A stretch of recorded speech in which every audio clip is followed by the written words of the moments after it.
హుసేన్ సాగర్ బ్రాహ్మణ్వాడి బాధితులకు ఎవరు న్యాయం చేస్తారు? తప్పులు అధికారుల వైపు నుంచి కనిపిస్తున్నాయి, నష్టం మాత్రం అక్కడి ప్రజలకి జరుగుతోంది. హుసేన్ సాగర్ కి అధికారులు ఫైనల్ నోటిఫికేషన్ ఇవ్వలేదు. ఫైనల్ నోటిఫికేషన్ ఇవ్వకపోతే ఇప్పుడు వివాదాస్పదంగా ఉన్న ల్యాండ్ ఎఫ్టీఎల్ పరిధిలోకి వస్తుందని ఎలా తెలుస్తుంది?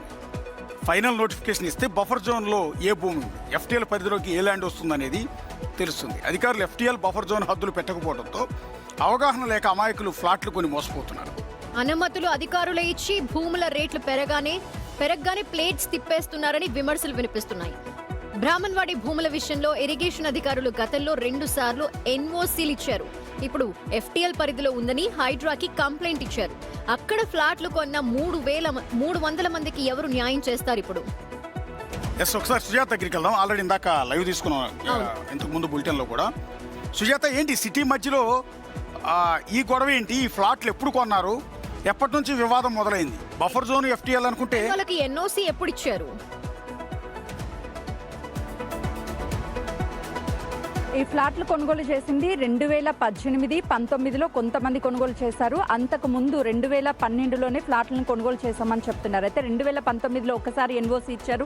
హైడ్రా ఏర్పడిన తర్వాత అంటే 2025లో మరొకసారి ఇరిగేషన్ ఎన్ఓసీ ఇచ్చింది. 2 సార్లు ఎన్ఓసీలు ఇచ్చినటువంటి ఇరిగేషన్ ఇప్పుడు ఎందుకు హైడ్రాకి అది ఎఫ్టీఎల్ బఫర్ అంటుంది? ఇప్పటి వరకు హైడ్రా ఫైనల్ నోటిఫికేషన్ హుసేన్ సాగర్కి చేయలేదు, డ్రాఫ్ట్ నోటిఫికేషన్నే ఇంకా ఫైనలైజ్ చేయలేదు. అలాంటిది ఎఫ్టీఎల్ బఫర్ అని చెప్పేసి ఎలా నిర్ధారిస్తారు? ఏం ఎవిడెన్స్ ఉన్నాయి అని చెప్పేసి కొనుగోలుదారులు ఆగ్రహాన్ని వ్యక్తం చేస్తున్నారు. రిజిస్ట్రేషన్స్ చేశారు. చాలా వరకు ఫ్లాట్లు ఒకరి నుంచి మరొకరికి ట్రాన్సాక్షన్ జరిగినాయి. ఆనాడే ఇది ఎఫ్టీఎల్ బఫర్ అని చెప్తే మేము నిర్మాణాలు చేసుకోవడానికి అనుమతులు తెచ్చుకునేటువంటి వాళ్ళం కాదు, అసలు రిజిస్ట్రేషన్స్ కాకపోతే కొనుగోలు చేసే వాళ్ళం కాదు కదా అని చెప్పేసి ఆగ్రహాన్ని వ్యక్తం చేస్తున్నారు. ఇప్పుడు వాళ్ళు అడుగుతుంది ఒకటే, ఇది ఇరిగేషన్ అధికారులు ఎఫ్టీఎల్ బఫర్ అయినప్పుడు ఎలా ఎన్ఓసీ ఇచ్చారు? 2025లోనూ ఇచ్చారు.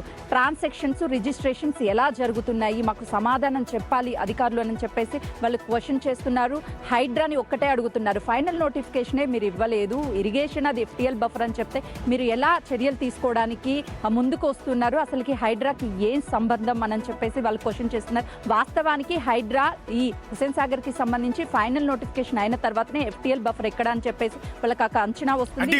ఈ ఫ్లాట్లలో సుజాత, ఈ ఫ్లాట్లలో ఇల్లు కట్టుకున్నారా? ఎప్పుడు కొనుక్కున్నారు వీళ్ళందరూ? ఎప్పుడు రిజిస్ట్రేషన్ చేశారు? అండ్ నివాస సముదాయాల్లోకి హైడ్రా అధికారులు ఇమ్మీడియట్ గా వెళ్లి చర్యలు తీసుకోవద్దని కూడా హైకోర్టు చెప్పింది.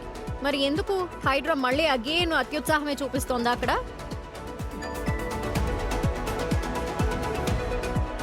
ఇప్పటి వరకు నిర్మాణాలు ఏమి చేయలేదు. కోర్టులో కేసు ఉంది. 2012లోనే కొంతమంది లేఅవుట్ చేశారు. ఆ తర్వాత 2017 నుంచి చాలా మంది కొనుగోలు చేశారు. ఆ తర్వాత 2022 వరకు కూడా రిజిస్ట్రేషన్స్ అయ్యి స్టిల్ ఇప్పటికి కూడా రిజిస్ట్రేషన్స్ అవుతున్నాయి. కానీ అనుమతులకి సంబంధించి కోర్టులో స్టే ఉండడం వల్ల ఎలాంటి నిర్మాణాలు చేయొద్దు అంటుంది. కానీ ఇరిగేషన్ చాలా ప్లాన్ ప్రకారము ఈ ఎన్ఓసీ ఇచ్చిన తర్వాత హైడ్రాని వెళ్ళి గోడ కూలగొట్టండి అది ఇది అని చెప్పేసి హైడ్రాని ఇరికిచ్చేటువంటి ప్రయత్నం చేస్తుంది. గతంలోనే కోర్టు హైడ్రాకి చెప్పింది కోర్టు దిక్కన పనులు చేయొద్దు అని చెప్పేసి. కానీ ఇలా ఒక డౌట్ చిన్నది, ఇది ఎటువైపు వస్తుంది? బేసిక్ గా హుస్సేన్ సాగర్ పక్కన ఇంత ఖాళీ స్థలం ఉందా?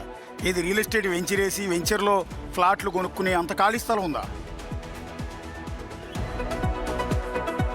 10 ఎకరాలు ఉంది అశోక్. ఇది బేగంపేట్ రైల్వే స్టేషన్ పక్కనే ఉంది. మనకి పక్కనే రైల్వే స్టేషన్ కూడా రైల్వే పట్టాలు కూడా కనిపిస్తాయి. ఇది నిజాం కాలం లాంటి భూములు, పైగా భూములు అంటారు వీటిని.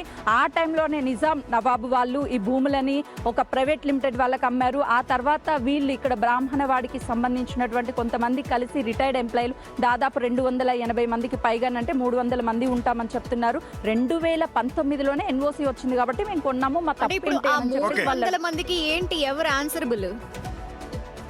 లో కూడా ఇచ్చారు కదా అని.